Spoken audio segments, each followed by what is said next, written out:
Le président de la République a exprimé sa ferme volonté de s'engager personnellement à trouver les solutions qu'il faut aux problèmes d'employabilité de la jeunesse de notre pays.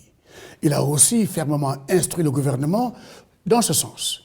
Pour que l'engagement du président porte ses fruits, il faut qu'il arrive à regrouper autour de lui des acteurs capables de concrétiser la vision qu'il a projetée dans son discours du 4 avril.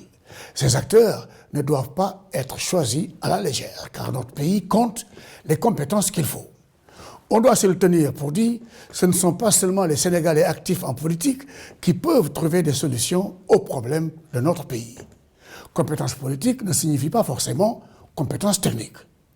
Si pour cette fois, le président va chercher les compétences sans se limiter aux considérations politiques, il marquera à coup sûr l'histoire du Sénégal, car ce sera vraiment la toute première fois qu'un programme efficace pour les jeunes va réussir en tenant compte de toutes les régions du pays.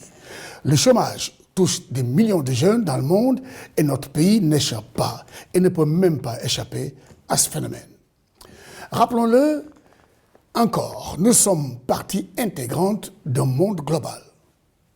Cependant, la particularité du mal qui frappe notre jeunesse, la particularité qui en fait le défi majeur, aussi bien pour elle-même que pour le président, c'est les insuffisances en matière de compétences, de formation et d'éducation chez les jeunes.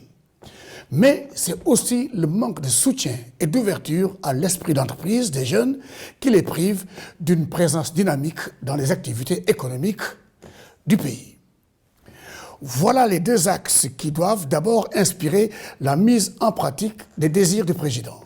L'éducation et la formation d'une part et le développement des opportunités d'entrée des jeunes dans la vie économique du pays d'autre part.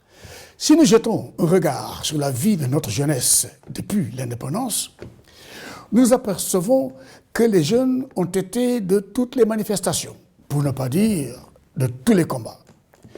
De mai 68 aux manifestations de mars 2021. Ce rôle évident dans les manifestations, souvent et presque toujours d'ailleurs contre le gouvernement, les oppositions se l'ont souvent approprié, ainsi que les changements apportés dans la gouvernance des affaires publiques et sociales. Le président peut vraiment réussir son pari s'il accole à la détermination qu'il a affichée devant les caméras l'autre soir le choix d'acteurs qui mettent en avant l'imagination et l'humilité dans l'application de sa nouvelle politique de la jeunesse. Si c'est le contraire qui se produit, comme semblent l'augurer tous les bruits que nous entendons émis par une génération spontanée de spécialistes de la jeunesse, les jeunes se retrouveront encore une fois abandonnés et utilisés ou tentés par la violence ou la compagnie de groupes extrémistes.